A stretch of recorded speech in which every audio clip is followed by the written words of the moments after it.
Good morning, everybody. Good morning. Welcome. I got 8 o'clock on my iWatch and 7:42 on my computer, so it must be time to start. I am Phil Brilliant. I am with Continuing Professional Education Services. I am, I guess, the Chief Financial Officer. Along with me today is Dr. George Berkowitz, who will be our instructor this morning, and he is the CEO of CPES, as well as Julianne Masago is somewhere here in the Hollywood Squares, who is our executive director. And the reason we all get into this room is because Jules directs us into this room, so it works out real well. And I do thank her for all her hard work and dedication. Today we are here for technical impracticability. And it's funny, we were talking about the fact we're going to have anywhere between 75 to 90 people in that neighborhood. Whenever we offer a free hot topic, sometimes we get people who register and they don't show up because it's free. But this is an area that, George and I were kidding about this morning, that I think a lot of people sign up because it's not something they deal with every day, and it's something they like to hear some insight on and see what's really out there. It's also something that is not on the DEP's radar every day, and something we haven't seen updated as far as guidance goes. So some ground rules as we start. This is a Zoom meeting, okay, which means that you can unmute yourself, you can turn your camera on, you kind of control. We ask you that you stay muted just so that we don't have interference and that the presentation can go through. However, if you have a question, if you have a comment, if you want to say something, there are three ways to do that. One is you can go into QA, which is the question and answer box. You can put it into the chat, and I will make sure that Dr. Berkowitz sees it. You can raise your hand, your virtual hand, and we will say, hey, let's hear it. We want to make sure that as much as we are sitting here in our bedrooms, our offices, on the beach, hopefully all of you are safe from the hurricane if you are in the South. We want to make sure it's interactive and educational and that everybody gets out of it what they would like to get out of it. We do record this. This does go on our website, cpesnj.com, and is there. All of our free hot topics are there. So we would ask you to check them out, and they should be there. This course will be up probably by Monday. Also check that out for any upcoming courses. We have some good ones, including board rules. If you're a new LSRP, it's a course to take. If you're a seasoned LSRP, it's a good course to get updated on, as well as ethics coming up in November. So, good opportunity for LSRPs. We give legal fees as well as engineering, not legal fees. Forget that. Legal credits as well as engineering credits as we go through. I will put again into the chat the link to today's slides. And I think I've covered everything I have to cover right now. So with that, I am going to go to introduce the esteemed and award-winning Dr. George Berkowitz. George has been around longer than he likes to admit, but probably over 40 years of regulatory consulting and education experience, having been a professor at the great Rutgers University, who is playing tonight at 8 o'clock on Fox TV if you're around and not at the game, against Washington, a Big Ten game. Also up to assistant commissioner at DEP, and spent many years in the consulting world, and so has a well-rounded experience in education. And I will turn it over to Dr. Berkowitz. Hey, Phil, for some reason, I'm not seeing the slides, but it doesn't. That's because I didn't pull them up yet. Well, thank you very much for scaring the hell out of me. No, you're good. Okay. I like to do that to you. Yeah, thank you very much. So at any rate, I can work without seeing them. I lived with them for the last week. I don't know. I'm not gonna pretend that I'm a Zoom maven, so I don't know. The slides are up now. Can you see them, George? No, I can't. Why not? I can't. I just can't. I don't know. Let me go back to Zoom. But at any rate, I'll proceed. I know. Can everybody else see the slides? Is there anybody who cannot see the slides? I can see them. Thank you.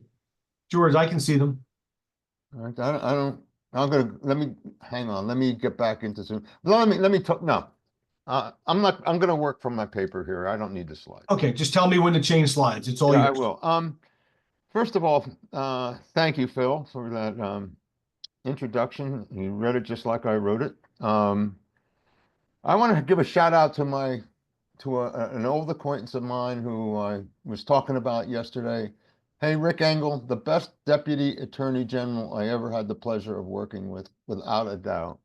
But the good thing about Rick is he was practical and he understood the purpose of what we were doing, and then did not put the higher priority on the regulatory stuff so much as the implementation of the technical stuff as well.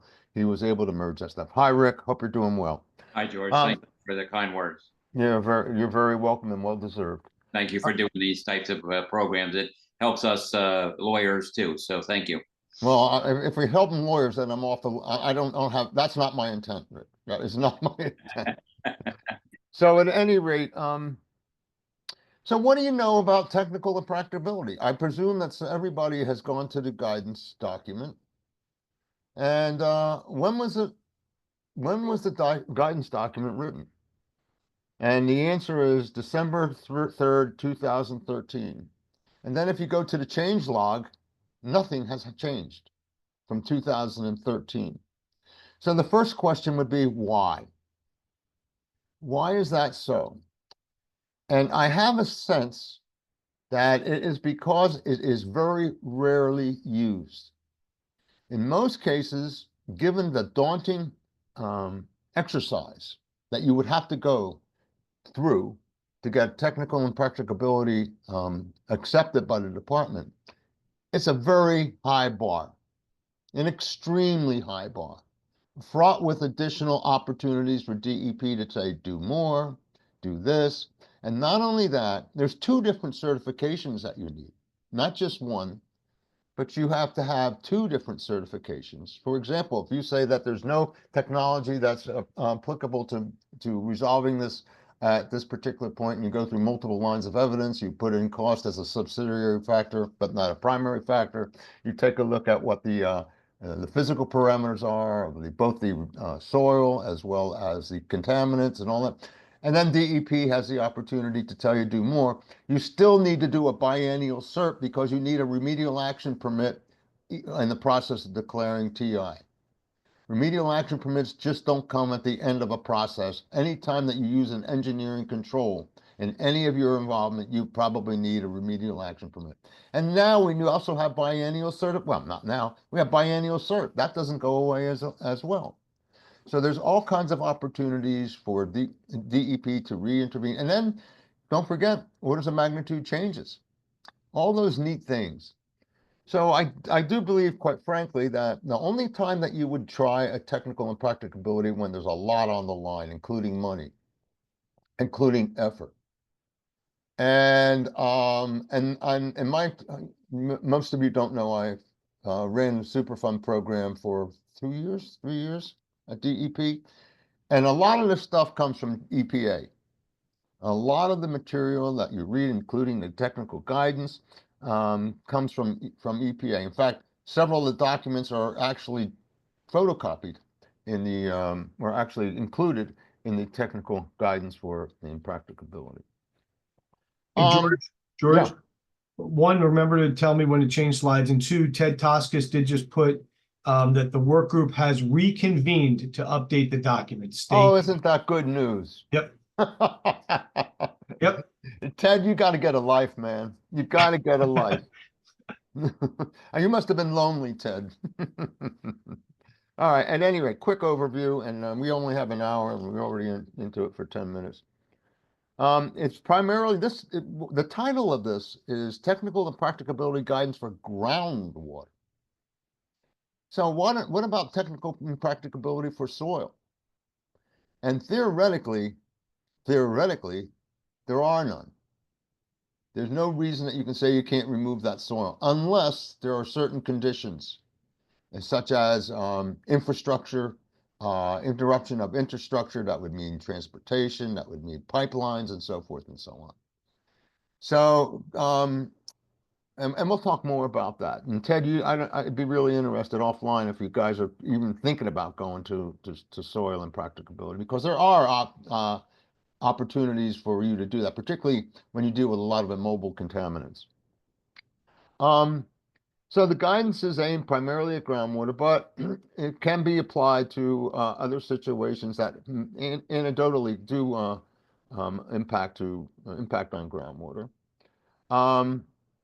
It is applied only when you can prove to the department that an engineering control is not available for you to meet a groundwater standard. And that's the high bar. And that is temporal. That decision is made only at the time that you are applying for a TI. But if something were to change, let us say we got a new superbug that's going to eat up dioxin, hypothetically, never existed before, genetically engineered, you have got to reevaluate the availability of an engineering control or some type of control every 5 years when you have TI. You got to go through a reasonably exhaustive process of demonstrating that there's nothing more that can be done at this point in time. There have been no advances in the science of remediation. So it means that DEP then really will be able to take a look at what you've done and see if not, you do have other options. TI is not a final permanent remedy, and TI doesn't mean you're not doing anything to the material that's contaminating the groundwater. In fact, just the opposite. You've got to be able to manage and control the material that's being left behind so it's protective of public health, safety, and environment. And when does that come up? Every 2 years.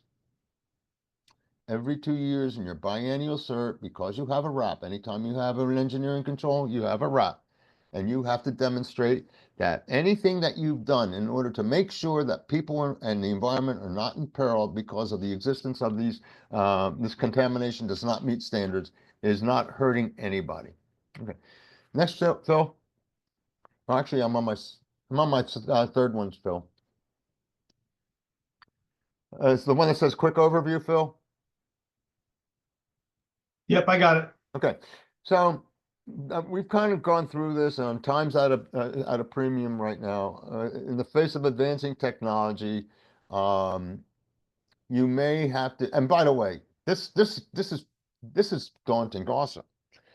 In many cases, we have advancing technology in words that don't really work. Fracking used to be a way to.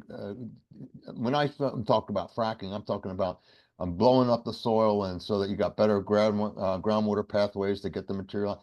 These things change with time, and many of them, they lose their luster with time.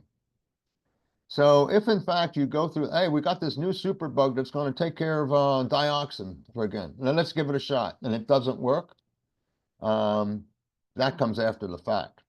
But you've got to essentially identify some type of new technology.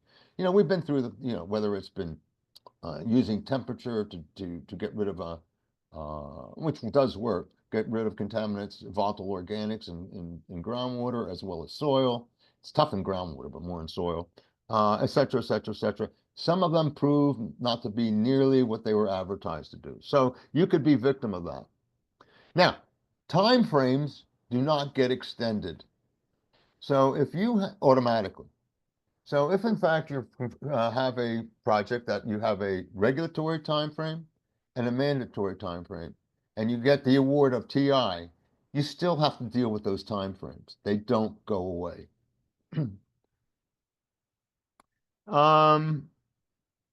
Again, I'm just going to reiterate this several times. Don't forget, DEP is allowing you to leave contamination behind that does not meet a standard. Therefore, what that means is that you don't have an unlimited land use determination. You have a limited land use determination, or a regulated, or actually a determination that's even more severe than that. So in this particular case, you have got to make sure that protection of human health and the environment is still in place, irrespective of you leaving the contamination behind. Next slide, Phil. Should say cost is not a primary consideration. Yes, sir. Okay. Cost is, let me repeat that. Cost is not a primary consideration. End of story. You can use it in your putting together your multiple lines of evidence as a subsidiary reason as to why you might not want to proceed with cleaning up to a standard, but it's not considered a primary issue. And in most cases, I don't like the DEP, by the way. DEP also had a slideshow. You can't, I don't know if you can see this or not, but DEP says you can, at any phase in remediation, you can apply for a TI. Well, how does, look, PASI, that's part of the remediation process. Can you apply for a PASI, a TI with a PASI only? Maybe if it had been previously granted, you might, at a site that you're relatively new to, or, but to say that at any point in the remediation process is not accurate because why? TI determination and approval by DEP depends upon past experience. Did you try to clean it up? What did you do? Did it work? Where is it gone? So forth and so on. So in this particular case, it is really important to realize that in many cases, you may have tried something that simply didn't work. Let's say that you did a pump and treat, and because you have all these sequestered contaminants on all the soil particles, you turn off the pump and treat, and lo and behold, it rebounds, and it rebounds. Every time you do it, it rebounds. This is particularly important when you're dealing with DNAPL. And NAPL in certain cases as well. So, or LNAPL, I should say. So at any rate, it is important to realize that DEP is going to require data. DEP is not willy-nilly going to grant you a TI just because you said so, just because your multiple lines of evidence is pretty, just because your conceptual site model is pretty. Okay? You've got to back it up with the data. All the stuff like the conceptual site model is a distillation of all your data. And the conceptual site model is terribly important. Next, please. This one should be an important factor for establishing TI, Phil. Yep, you're good. Okay. I'm awake. Yep. Some of the things that you need to consider in proposing a TI, is to demonstrate that there could be some impacts to the infrastructure in the surrounding area. For example, if you have contamination going under the New Jersey Turnpike, and you've got 8 lanes of traffic, and it's on the other side from your source, are you going to be able to chase it underneath the turnpike? So things like airport runways, gas lines, highways, train transportation, et cetera, are good reasons to say, I cannot do any more than I'm presently doing. In the case of a RAP for groundwater, again, you've got to control the remaining plume. It's not TI is not an excuse to not take action. Even when it's controlled, you still have to monitor and see if you need more controlling. You may have to establish a CE. You will have to establish a CEA. You will have to think about monitoring natural attenuation, if that could help you, and for the remaining plume. And you have to justify this every 2 years. Biennial cert. Next, please, Phil. So this slide basically is a rehash of what I just said. I'm not going to spend a lot of time on it. But the important thing is the department maintains total control over what's effective and what's not effective. And that means what? And I'm going to get to this a little bit later on, but now's a good place to talk about it. You're going to have a lot of interaction with the department and should start up front, not after the fact.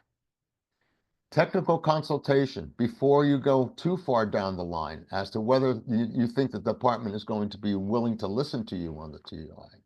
is probably well recommended and may be occurring iteratively, particularly if we have a bad biennial cert, or particularly if some new technology comes along that DEP is in love with.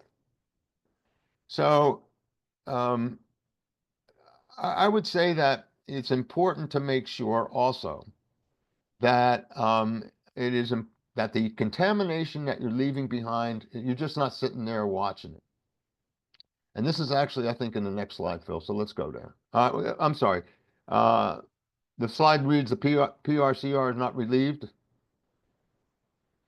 That's the slide we're on. Okay. This is important. So let's say that you have a half-moon slurry wall. Okay. Seemed like a good idea at the time. And maybe you have a little pump and treat behind it and maintaining the hydraulic head. And all of a sudden it breaks out. Goes beyond the slurry wall. The hydraulic control is not working. And this would mean, quite frankly, you need to convince DEP that the material behind this, your remedy is being maintained and is protective of, actually is perhaps even being reduced. That's what DEP is really looking for. And that it is still protective of public health, safety, and the environment. If you can't prove that, you maybe go back to the drawing board at square one. Okay, Phil.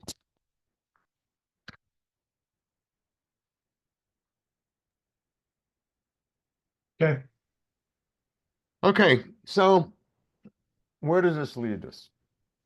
Look, the department takes their job very seriously, and thank God they do. This is not an easy determination to achieve. The department, in my opinion, is going to want to see some type of failed remedy. And have data that shows that it failed. And in this particular case, you have to demonstrate that all the good things that we just talked about, that by leaving this material behind, nobody is going to be imperiled, that the environment's not going to be imperiled. And in fact, maybe, hopefully, through natural attenuation, dilution, or whatever, the contamination starts to diminish. And that's always a good sign. So theoretically, it's really important to make sure that you're being protective of public health, safety, environment at all times.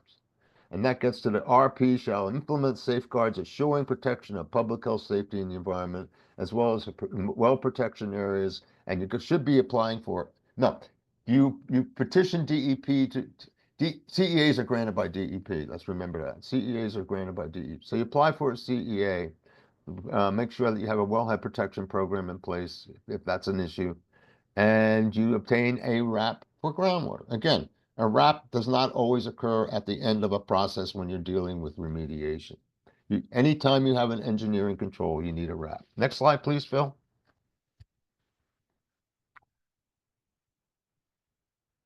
So quickly, in a recap of this meandering through the program, where are you in the remediation process to determine TI may be applicable? Got to have good evidence. Got to have good data. Have to come to the conclusion that, hey, there's been a series of attempts to clean this up. The data shows that we're not working. Determine whether the remedial action is technically feasible.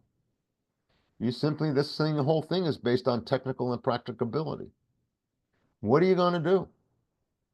And is there any other option for you that would lead the multiple lines of evidence test that it's totally impractical to continue? So you've got to document your assessment. You've got to document what you've done to determine that it's technically impracticable. And you are going to have to identify the post-TI management is protective of public health, safety, environment, and that you're going to periodically reevaluate strategies to make sure every 5 years to make sure nothing else has occurred. Don't forget, and I can't impress upon you enough, this means that there's going to be significant DEP involvement. And then the question becomes, when do you pull that trigger? And the earlier the better when you have data that's sufficient. So you may have gone through the PA, the SI, the RI, and maybe even you come up with a remedial action work plan. And then you should call for a technical consultation with the department. And you should get the department involved in this. Probably the earlier the better, because it's going to be serial. It's not just going to happen once. I think DEP's guidance actually says you should call for a technical consultation. So I highly recommend that you go in well armed. Technical consultations can be double-edged swords, no doubt about it. And it also can be very time consumptive. I have a technical consultation that we had 5 months ago and we haven't heard from DEP yet. And that does not make the client happy at all. So irrespective of the client being happy, what's going on in the interim? What's going on in that 5-month delay that might change what we're asking for?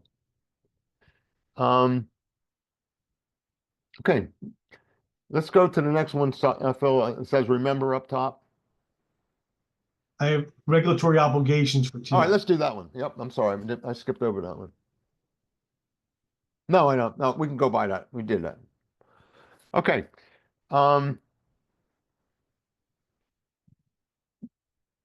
You are going to convince DEP that it's simply impractical to go further in the remedial process. And it is very important at that point, and this is very important, to say, justify to DEP why the material that you're leaving behind is not exacerbating. It's not going to migrate. It's not going to increase. Let's say we have soil contamination that we can't get off. We can't get the ganglion out of the soil particles, and it continues to contribute to groundwater, particularly as in case in GNAPL. And it's going to exacerbate the contamination that's being left behind. DEP is not going to like that at all. So you've got to figure out how to deal with that issue, almost as a separate issue. That is maintaining the protection of public health and safety environment. Why the TIs in place? And don't forget, it's not every 5 years, it's every 2 years that you're going to have to go through that process. Phil, the role of multiple lines of evidence and conceptual site model. Yep, we're good. Okay. Look, for you LSRPs in the room, your professional life will be judged upon how capable you are cobbling together multiple lines of evidence. Not just one nugget, not just finding a piece of gold, and this is the absolute end to me having to deal with this particular issue. No, it doesn't work that way. Therefore, I'm ready for a final remediation document. You're not going to have a final remediation document for TI until way down the line. And that's why I think, quite frankly, you don't see it often applied, because I think there are other alternatives. So EPA has really good guidance. In fact, a lot of the DEP guidance document comes from EPA. EPA has a lot of experience in people arguing that I can't do this in Superfund cases. And therefore, they have a lot of documents, and there's a lot of them that are listed. In fact, there's a lot of them listed in the document that is published by DEP, the 2013 document. But the use of multiple lines of evidence, you got to take a look at everything that impacts us. The geology of the area, the physical characteristics of the soil, the physical characteristics of the contaminant. All of this stuff needs to be evaluated and assessed because it can help you. And in the process of helping you, you may be able to achieve the TI based on good data, You just can't say, oh, the geology is too tight. There's no way I can get it out. Prove it. Oh, the physical characteristics of the organism means it's not going to go any place. Like a dioxin molecule, just kind of sits there and hangs out and looks at you. Prove it. Et cetera, et cetera, et cetera. Now, this is where cost may be introduced. In the multiple lines of evidence, this is probably the best place to introduce cost as a factor. And there are really good references in the guidance document of all the software packages that can address costs. And I'm not going to go into any of them. They're there. They're there for your perusal. And then there's really good information about how you cobble together multiple lines of evidence and conceptual site models. Conceptual site models, I think, are the most underused element of the performance of our duties. In my opinion, conceptual site models can be demonstrative. I mean, literally demonstrative. When you cobble together all the information that you have, you come up with your determination as what the impacts are and the various elements of your conceptual site model, and you put together a really compelling I'm gonna say it, diagram. I'm gonna say it, diagram, and then enumerate each of the elements in that diagram and explain them. And again, I would say ITRC has the best document on conceptual site model. It's a great document, and I highly recommend it to you. I say that, don't I? Yep, okay. DEP does a pretty good job in establishing what is used, what's required on the conceptual site model as well. Okay, real quickly, in your document, in the guidance document, this says figure in the DEP guidance, Phil. Yes. This is taken directly out of EPA's. And what's interesting about this, one of the steps that they have in their flow chart is the performance of remediation. And that means that you've tried something, and then out of there comes an outcome. Either it worked or it didn't work. And then you go back into the do loop if it didn't work. It's an interesting diagram. It's not for the faint of heart. It takes some time to understand it. But the clarity simply is that EPA recognizes that you got to try something first, more so than DEP does, quite frankly, in their guidance document. Now, the other thing that the EPA is big on, RPO. I always thought that RPO was run pass option, and that's why I have my Rutgers shirt on today. We're playing a big game. Well, RPO is part of the run pass option, and if it's going to work it's going to work for Rutgers. I hope it works for you. RPO stands for remedial process optimization. It's directly out of EPA. What it means is after you've tried something, they want you to go through the process of, if it didn't work, going through the process of what failed and is it fixable. And oh, by the way, RPO can work to your advantage. If you go through this and you show that you've done everything possible, it's been applied appropriately, it's been monitored, and it ain't getting you down where you need to be. And you can use that to your advantage in saying this is another reason to justify the issuance of a TI. Okay, next please, Phil. And we're right on time for a change. Okay, we talked about the fact that TI, well, we didn't really. The process, okay, if you took a look at an average, no, there is no such thing, as a process working with DEP and a client, going through the whole remedial process and coming out with a final remediation document, an RAO, all right, which is and gets the final remediation document, and then you have the 2-year look back and so forth and so on. This process is going to be a lot more expensive. The TI process, in my opinion, is going to be a lot more expensive. And in many cases, you may be at your wit's end to figure out Is there a way that I can avoid applying a remedial technology to prove to DEP that it's technologically impractical? I don't know that you can do that. I don't, because you need data. And your RI data may be insufficient, totally insufficient to prove your point relative to TI. On the other hand, it might not. So you have to assess your data. What's going on with the trends?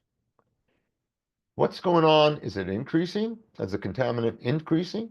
Is it decreasing? If it's increasing, why? If it's decreasing, why? So a lot of this will be a function of the media, the contaminants, the concentrations, the impacted area, the physical factors of the impacted area, and whether or not it's being contained or not. So I would say that relative to cost, and cost we talked about is relatively a subsidiary factor, but the cost is going to be driven by technological features that are at play at your site.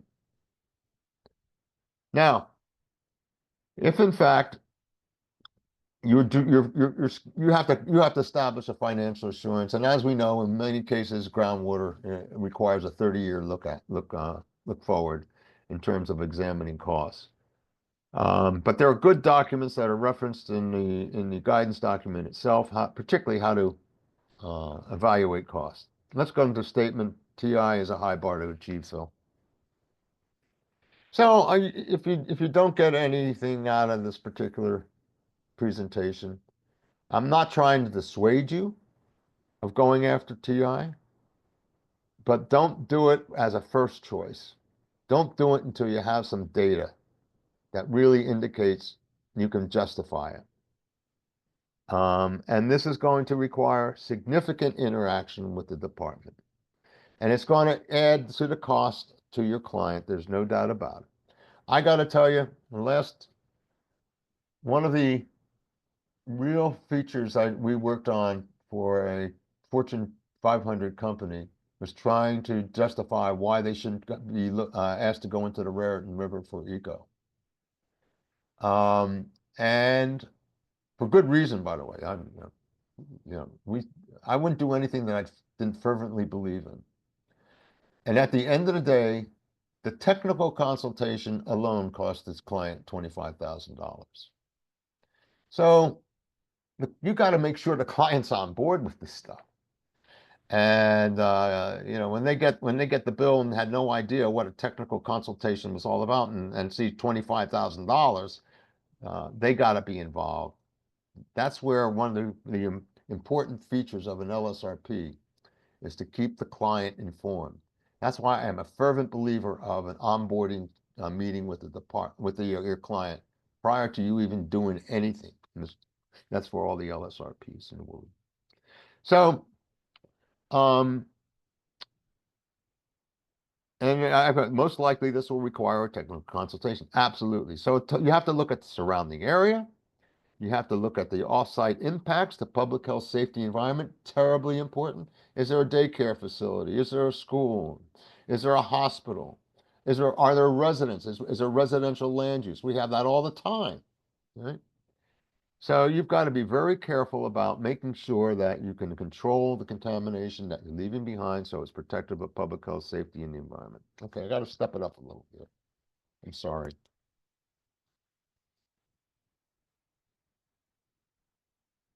Okay, I'm going to, this is a quick one. I'm just going to read this as technical factors to be addressed, transport across property lines, land use in the surrounding area, geological this is a checklist, physical, chemical, biological properties of the contaminant, physical, chemical, biological properties of the contaminated media, mobility, vapor pressure, solubility, recalcitrance, biodegradation, and contribution factors from external sources. My point simply is, if there's a way to get out of it before you have to go to TI, look at it. Look at the contribution from natural sources. Look at the contribution from on-site contamination being imposed by off-site contamination, et cetera, et cetera. Look at natural background. Arsenic's a good example. You guys working in wetlands, particularly on landfills, and DEP saying, where'd that arsenic come from? And where'd that ammonia come from? It came from the wetlands, not necessarily the landfill. So you need to better understand all that stuff. Next, Phil. So the issue here is when to claim that TI, technical impracticability is applicable here. You gotta get the RAP first. The RAP then will give you all kinds of information in terms of what your monitoring requirements are, how you're going to control the contamination that's being left behind, and your evaluation periodically that you're going to say is applicable in determining TI. You can claim, by the way, apparently there are, in many of the forms, there is an opportunity to address TI or say that you're thinking about TI. So you can claim it, but can you claim it for soil? This is kind of what we were talking about. And I don't know where Ted's going with this, whether or not they're even going to address soil technical impracticability, but it should be addressed, but it hasn't yet been addressed. Next, please. These are the forms that you should be submitting. And I'll just read the laundry list. The remediation investigation report form, remedial investigation report form, remedial action work plan form, the remedial action report form, the response action outcome form. And in all these cases, there's an opportunity for you to roll out the possibility of TI. And take a look at it. And in addition to that, one of the most important documents that you can generate, if you do it well, is a case inventory document. Whenever I have to review a project, that's where I start. And unfortunately, in many cases, I get very disappointed as to the quality of the case inventory document, the CID. Gives you a great handle from soup to nuts, should give you a great handle from soup to nuts at what happened at the site and what the impacts have been. So I am delighted every time I get a case inventory document that gives me the information that I need to come up with a great understanding of what happened at the site. Now, Phil, next, the department recommends the following. Take a sip of coffee.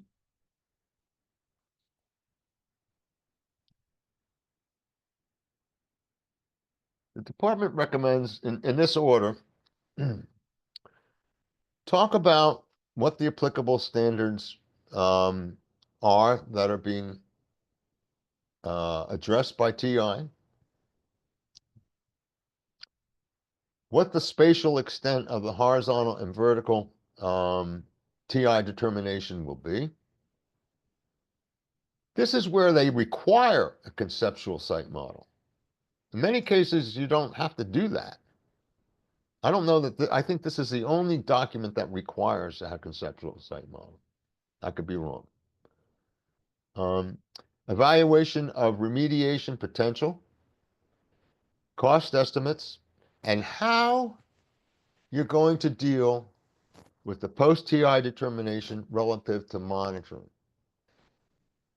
Again, TI does not mean no action. TI means you're going to have to do something else.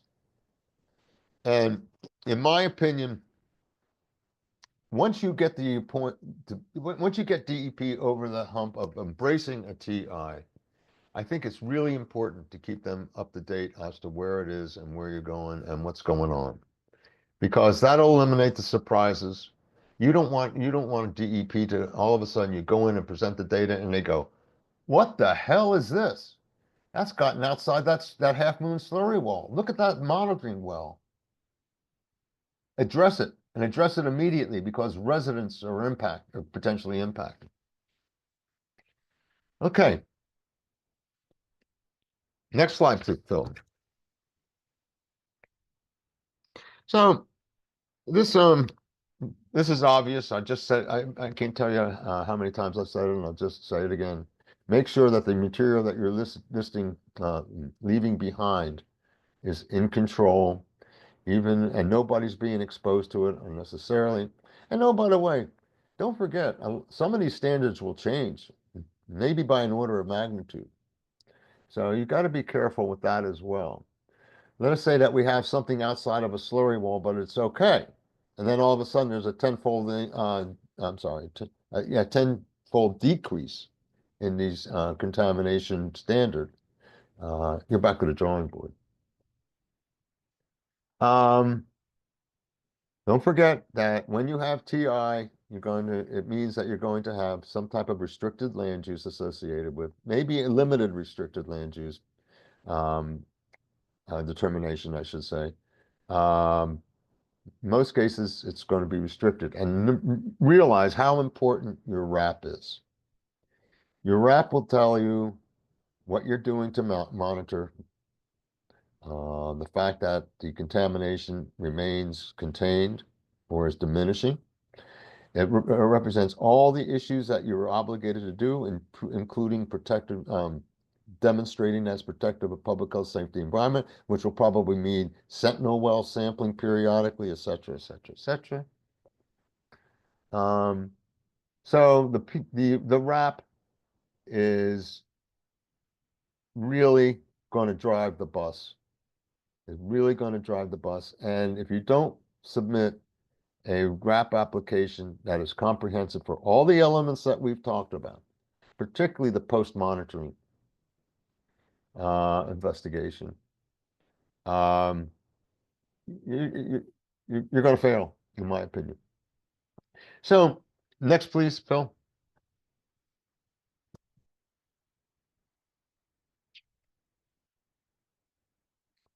So what are reasons for DEP to reevaluate TI? Number one, failure to comply with the RAP. Number two, the TI determined to be deficient, misrepresented, a little bit of fraud. That's their word, not mine. Or failure to provide material information, substantive information that establishes the fact that TI is working, it's not imperiling the environment or people, and that you're going to revisit it every 5 years. Nothing is going to have occurred in that 5 years, or it does, then you have to, you got to be careful though with that. And as I pointed out, when they roll out some of this new technology, it doesn't always work. And unfortunately, I'm not so sure that it's not a seduction that for DEP to say, try it. And you may experience the consequence of doing that. Significant changes in the conceptual site model. Again, this relies on data. This relies on data. This relies on data inside your contaminated area, outside your contaminated area, to show that's protective of public health, safety, and environment. I'm just basically saying TI is going to be data rich. And if your RI is sketchy, you're 4 steps behind the 8 ball at that point in time. So you've got to have a comprehensive RI to go in. You've got to understand what's going on at your site. You've got to understand what's going on off of your site. And you've got to address all of that in order to get a good TI. Okay. The unanticipated migration of contaminants. Every now and then that'll pop up. And you wonder, oh my God, all those houses, we sample, every year we sample people's wells. We're not seeing anything. Oh, what happened to Mrs. Jones's well? That's the same contaminant. Where the heck did that come from? And you could have a prejudicial pathway where you have a pipeline that's taking the groundwater and it's moving it in a different direction, probably maybe following a sewer line, and it's vaporizing and getting into Mrs. Jones's house. Who knows? Lots of scenarios.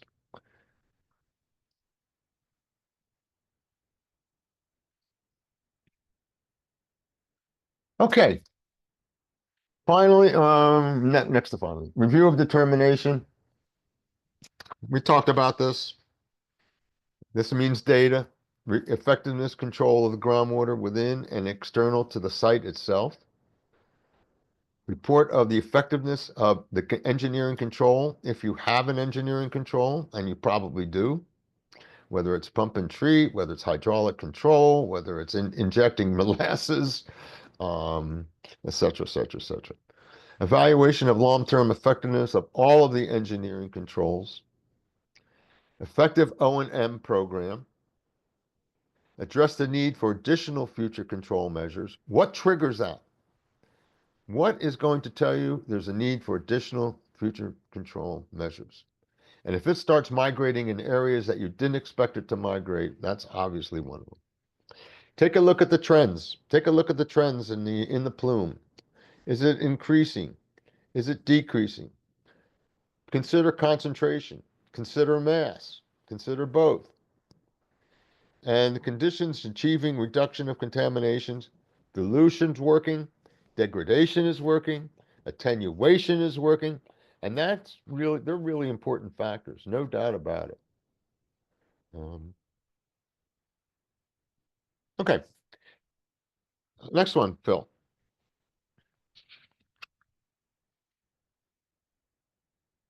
Okay, so this is my words of wisdom, if you will. Consider other alternatives before you think about going to TI. TI is going to be more expensive. Guaranteed. The opportunity to impose TI will be more expensive than performing a PASI, RAW, so forth and so on, as well as a remedial action report. Consider if off-site sources are impacting your area with the same contaminants. Happens a lot. Consider anthropogenic contaminants. This is the one that we're fighting right now. I'm sorry, that's wrong. That's wrong. It's not anthropogenic contaminants. It's natural contribution of contaminants. And we're having a major fight with DEP on cleaning up a landfill based on the contribution of arsenic and ammonia from wetlands. And take a look at the immobility of contaminants. You know, if you have a contaminant that's immobile for whatever reason, let me give you an example. A former refinery depot. In other words, the product's been refined in all these big storage tanks that you see all over Bayonne and Elizabeth, and the soil's saturated. Don't forget, a lot of those tanks never had bottoms. When oil was plentiful, when petroleum products were plentiful, and they didn't see a need to put a bottom in the tank because the saturated soil would serve as a retardation for transport. So what happens is you get some soil particles which are coated with napple. And getting that napple off or removing the entire site, the soil at the entire site down to 35 feet doesn't make a lot of sense. But groundwater is not being impacted off-site, can be impacted on-site. And you can use, rather than a TI at this point in time, you can use the fact that you have an immobile source that can't be removed. We did that with DEP's help, but we did that. And yes, we have to monitor groundwater. Yes, we have to do that. Every 2 years, we got to prove that it's not impacting groundwater. But we didn't go the route TI. All right, well, I've got 5 minutes left. And I'm going to stop here, Phil, and entertain any questions. If I could only ask me questions that I know the answer to. For anybody who has a question, either chat or pull it up. I mean, George, actually, one question that popped up in my head is, do we have any idea how many TI proposals and permits have been issued? Nope, none. I will tell you right now, I have not seen one personally. Period. None. In all my years at DEP, which is only, what, 8 years, I think? All my years of consulting, which is over 30 years. No, I have not seen one. There are other routes. That's my point. You really want to consider if you want to go down that path, particularly relative to cost. The other question too is everything you talked about was from the guidance document. Is there any regulatory basis at all relative to actually Ted just said it, strictly speaking, TI is not in DEP regs. That was my question. No, it's not in DEP regs. So any proposal, any effort for TI is really an out of the box process looking at guidance. Yep. It's one of the tools. It's one of the tools. We have lots of tools that aren't regulated. And I use the term specifically, regulated by regulations. This is one of them. Any other, I guess, questions or comments? Those are things I was thinking of as you came through. You think too much, huh? That's I know it hurts. It hurts. But- Any other questions or comments? I will, for one last time, in case people didn't get it, I'll put into the chat. These are the slides from today.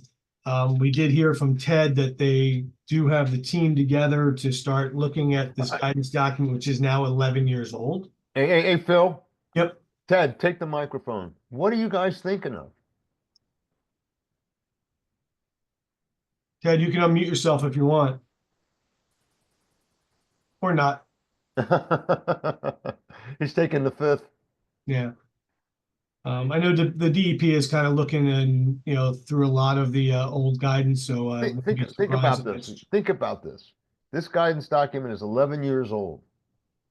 11 years old, which tells me, quite frankly, it's not a common thing to address TI for the department. If it were, you'd have an update of the guidance document. There's been no update until now. I see a quick question, Paula. You can unmute yourself if you'd like, or just type it. There you are. Okay. Yes. So you did mention that you are currently waiting for a technical consultation with the DEP. Let's say that you have that technical consultation and you apply for the TI. How long until they approve it or deny it? Like, when do you have an answer after you submit the application? Does it take? This is not.